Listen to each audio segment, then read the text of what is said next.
Always great to have Ian Castleberry with the Wise Guys on the DC Creasman Jewelers Wise Lines. And, of course, Ian's appearance talking NFL Gold Nuggets, and we got a lot to get to today, is presented by David and the staff at DC Creasman Jewelers. Ian, how goes it on this Thursday, buddy? Chugging along, Yeah, aren't we all? Ian keeps busy. He does a lot of writing and takes a break to come on with us, which we appreciate. Ian, obviously, a shocking tragedy.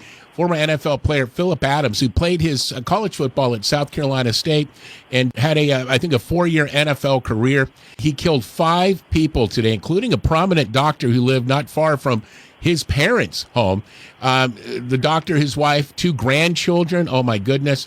And a man who was working outside of the house who just happened to be, I guess, in the wrong place at the wrong time. Isn't that the case for all 5? But nonetheless, his father speaking out, basically saying, hey, he's a good kid. He said he had a number of concussions, but that's about all we know at this point, Ian.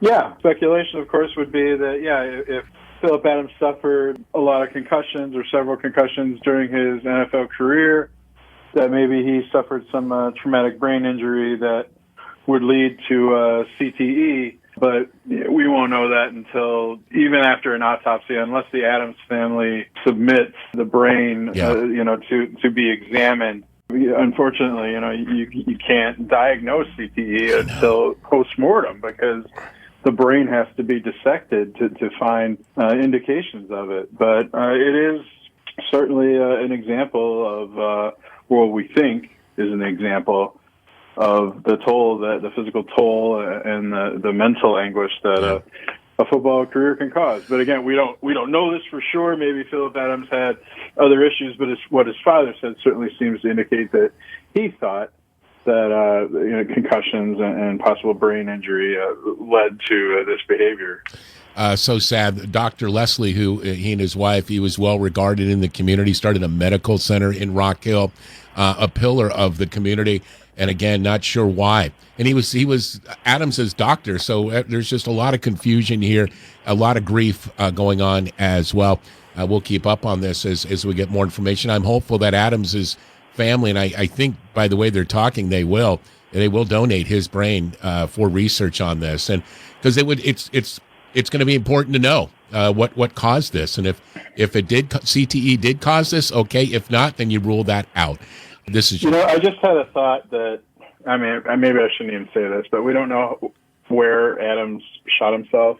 Presumably, based on what you're just saying, that he didn't, damage his own brain with a gunshot. But. I know that's an awkward one to bring up, but you got to kind of bring it up. And look at Junior Seau, Mike. Remember, Junior Seau, who took his life in the heart, right? In the heart, so that his brain would be available to be, looked at. Wow. This is just so sad. All right, we'll move on, guys. Ian, thanks as always for weighing in on that. Let's get on to Deshaun Watson. And Ian, looks like corporate is getting involved. Yeah, this is maybe the biggest indication yet that Deshaun Watson is facing some serious trouble here. Maybe I shouldn't say that 22 women. That of course should be enough.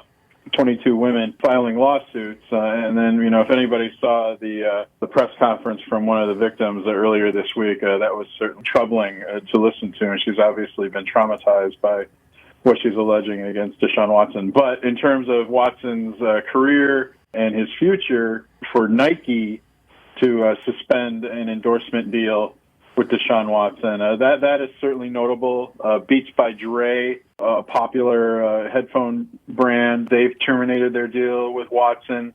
Reliance Energy, they have an endorsement deal with Watson, and his contract is expiring this spring, and Reliant Energy has said they will not renew their contract with Watson. So, there are other, I don't know if Watson still has these deals, but he's had endorsement deals in the past with Rolex, with Snickers, with a local Texas grocery store chain. So as sponsors are beginning to walk away from Deshaun Watson, it's certainly having an adverse effect on his career. What a difference a month makes. Yeah, you took words out of my mouth. Just a month ago, we are talking about where Deshaun Watson's going. What is this? What would be a good fit for him? And right now, it will be an almost miracle if Deshaun Watson's playing football for anybody come the fall. Man, I'll tell you, that has been something that you look at and you go, oh, my goodness, that, this one is a concern, for if you're Deshaun Watson at this point. What is going to happen to my career? A lot of times in today's world, this will be nearly forgotten about by everyone but the victims, in 6 or 7 months. But we're going to see if Deshaun Watson can get himself out of this, because, as you said, Ian, that testimony from the witness, or at least from the press conference, pretty compelling. And 22 women. I mean, that's not even a pattern. I mean, that's beyond a pattern.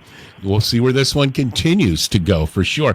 Ian, by the way, what is the general consensus on that Sam Darnold trade to Carolina?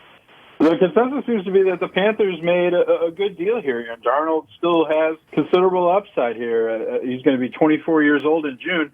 He's younger than Joe Burrow, who was the number 1 draft pick in last year's draft. So it's still an extremely young, not raw, but certainly a lot for the Panthers coaches, Joe Brady, Matt Rule, to work with. And if he hasn't got into terrible habits that cannot be changed during his seasons with the New York Jets, then the Panthers could have a potential star.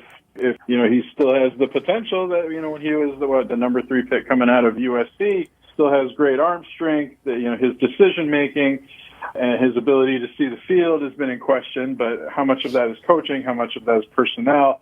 Will those things improve with the Panthers? And I think people also like the fact that it's created some ability for the Panthers to maybe make a deal involving Teddy Bridgewater. It's very possible. The Panthers didn't give up much to get Sam Darnold. They gave him a 6th-rounder this year, a 2nd-round pick, a 4th-round pick. Yeah. They could get some of that back in any potential deal involving Teddy Bridgewater. Yeah, interesting. It seems it's being reported a number of teams are interested in Teddy Bridgewater, which I find interesting. It seems like Carolina is not. But nonetheless, you mentioned the Panthers potentially seeking a trade in. Is that more likely to happen rather than keeping Bridgewater? And which teams could be in the mix for this? I think so. We talked a little bit about this on Monday. I mean, just in terms of the cap numbers, I think the Panthers could swing it for 2021. But after that, with and the Panthers did pick up Darnold's option for 2022. So that would be impossible to, you'd have 2 quarterbacks making upwards of $20 million on one roster. But it's possible that the Panthers could still decide to keep Teddy Bridgewater, although, if they still have Will Grier or P.J. Walker on the roster, those would obviously be much less expensive. The NFL Network, Ian Rappaport was reporting that several teams are interested in Bridgewater, mostly as a backup, not necessarily a starter, but 3 teams that come to mind: the Denver Broncos, where Bridgewater actually could be a starter; the Washington football team, where maybe Bridgewater also could be a starter, although they signed Ryan Fitzpatrick. That would be an interesting competition. And apparently the San Francisco 49ers are very interested in Teddy Bridgewater, and then that would probably open up a deal for the 49ers to deal Jimmy Garoppolo. Of course, a lot of people are immediately speculating that, Garoppolo could go back to the Patriots if Teddy Bridgewater goes to the 49ers. But other teams that could maybe look at him as a backup, the Patriots, would they want him to back up Cam Newton? Teddy Bridgewater played for the Saints. Sean Payton reportedly loves him. I mean, they already have 2 quarterbacks there, but maybe they view Bridgewater as the best option. Yeah. The Falcons could use him maybe as a backup to Matt Ryan.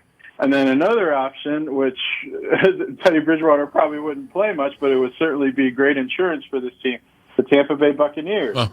What if Tampa Bay, the reigning Super Bowl champions, brought in Teddy Bridgewater to back up Tom Brady?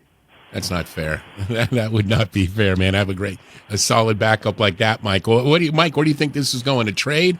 Or he sticks for a season? I think he'll stick for a season.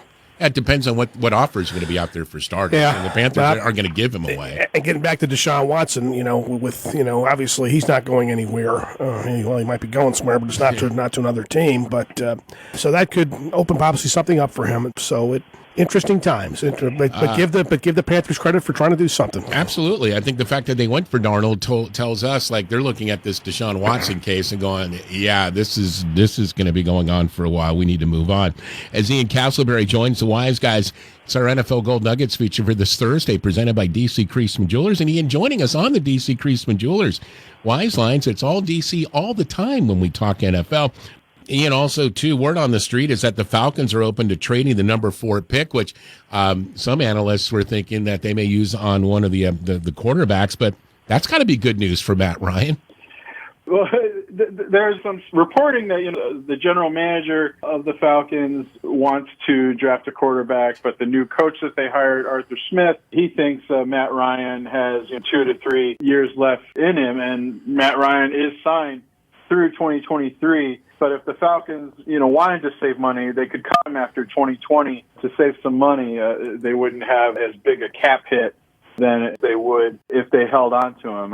Talk is that the Falcons could still be, at number 4, they could still get a quarterback. Will Justin Fields be available? Will Trey Lance be available? There's a lot of speculation now that the 49ers, after having traded up to number 3, want Mac Jones. I still kind of find that hard to believe, Mac Jones over Justin Fields or Trey Lance, but I guess that's all speculation. Do we know who's better at this point? Maybe the Falcons are just throwing that out there too. We're going to take a quarterback and then hoping that some team that's really interested in Justin Fields or Trey Lance would suddenly be willing to trade up to that number 4 spot. Yeah, it's like the weeks leading up to the draft is kind of like a poker game, and the table's got like 32 players on it, Mike Gore. I mean, this is really who's calling the bluff, who's telling the truth, who's not.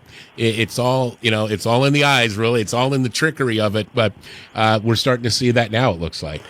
It's just the beauty of the NFL about what we're talking about the NFL right now with it's dang it, we fell for it with the first game not till September, but here we are talking about the NFL in a great detail. So it just shows you how proper it is, how smart they are, and as far as you just generating talk, we've got Major League Baseball going on right now. Just got through with the Final Four. The NBA's going strong. The Masters is starting. But what are we talking about? NFL football. Darn right. And speaking of, one more NFL question for Ian Castleberry. Ian, any other draft rumors catching your attention these days? There's beginning to be some heat around the Washington football team, and we just talked about teams that might be willing to trade up to Atlanta's number 4 spot. There are reports that the football team really likes Trey Lance, the quarterback out of North Dakota State, and they might have to get up to number 4 to get him. There's still some question as to whether or not the Lions are interested in a quarterback at number 7. I think we can rule out the Panthers taking a quarterback now with that number 8 spot, but to get ahead of the Lions, and they're another team that could be sending out some smoke screens. Oh yeah, we could take a quarterback, even though they have Jared Goff under contract for the next 3 seasons. But the Washington football team possibly making a move up is the one move that seems to be getting a lot of buzz right now. Excellent. As always, we appreciate Ian Castleberry getting us up to date. Lots of NFL Gold Nuggets to run through today. Ian, always appreciate you, my friend. Enjoy the rest of the week. All right. Thanks so much, guys. Hey, Mike, the Lions signed Dean Marlowe. Should they be happy with that? Yes. Valor reserve for the Bills. Just a good team player, and yes, he'll do a good job for you. All right. Thumbs up here, then. All right. Wow. Okay. You boys done? I'm just kidding. Yeah, Mike. Any other former Bills players on the lines Ian needs to know about? Are we good? Not yet. Okay. Well, if that happens, we got time for you. Yeah, appreciate you, buddy. Be well. Okay, thanks, guys. You bet, Ian. Thank you. Ian Castleberry with the Wise Guys, presented by David Creasman and DC Creasman Jewelers.